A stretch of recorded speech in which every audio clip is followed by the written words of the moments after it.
My name is Karson Herfurth, Technical Team Agronomist with LG Seeds here in beautiful southwestern Minnesota. For this week's Agronomic Tip of the Week, I'm going to be talking to you about corn rootworm and offering some tips on how to scout as we approach into harvest. I'm also going to offer some tips on how your scouting may play into some management decisions for next year.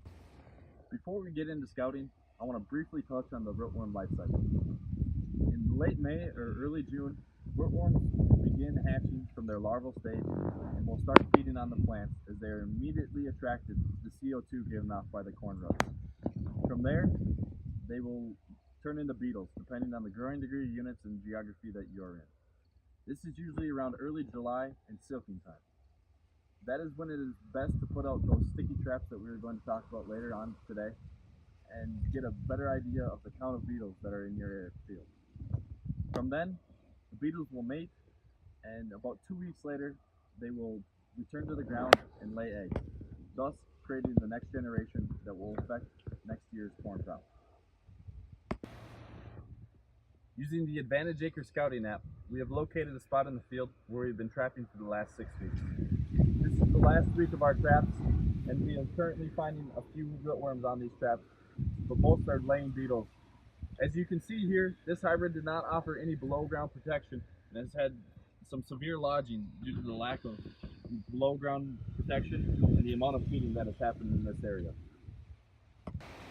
An easy way to identify which rootworm species is present in your fields is by looking for the stripes on the back of the rootworm. Western corn rootworms generally have 3 stripes, or as you can see here, the various degrees of what they will look like, whereas the northern corn rootworms are green on their back and are generally smaller than the western corn rootworms. Prioritize fields where there is known rootworm pressure. As we approach harvest, utilize rootworm digs so we can understand where feeding is taking place in your fields and understand the level of pressure that you have out there. This will then help make management decisions for next year. So now we're going to dig roots from this area of the field where we suspect that there is rootworm pressure, and I'm going to pressure wash them and score them for you. We have pressure washed our roots, and now it's time to score them. For this, we are going to use the Iowa State Nodal Injury Score system, which runs on a scale of 0 to 3. So as you can see here, we're going to start at this first node right here. And the main thing to look for is how many roots are pruned to within 1.5 inches of the main plant. And as you can see, judging by this, that whole node is basically pruned to within that 1.5 inches. So we start there with a score of a 1.0. Next, we'll move to the second node. As you can see here, the majority of these roots again are chewed to within 1.5 inches. So that will give us a score of a 2.0. Moving out to the last and third node, you can see here that not all of the roots are chewed to within 1.5 inches, but a majority of them are.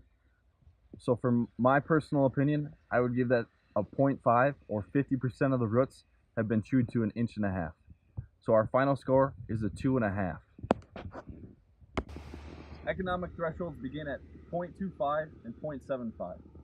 As you look between that 0.25 and 0.75, many factors that can affect your economic loss are compaction, fertility, and disease movement. As you get above 0.75 on your scoring system, economic loss is most likely.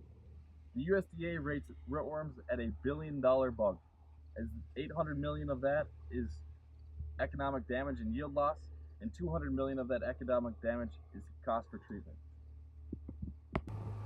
As you can see, we've had above economic threshold feeding on this plant, and it's too late to save it for this year. But as we think about next year, keep in mind each field that you have gone out and evaluated and dug roots, and what the levels of rootworm pressure were in those fields. Some possible opportunities for you to change your management decisions would be including a below ground insect protection, as well as crop rotation or even an insecticide and furrow at planting. So in summary, go out, scout your fields, and dig your roots.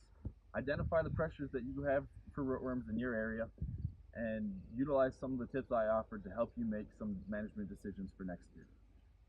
Thank you for watching, My name is Karson Herfurth, Technical Team Agronomist with LG Seeds in southwestern Minnesota, and that has been this week's Agronomic Tip of the Week.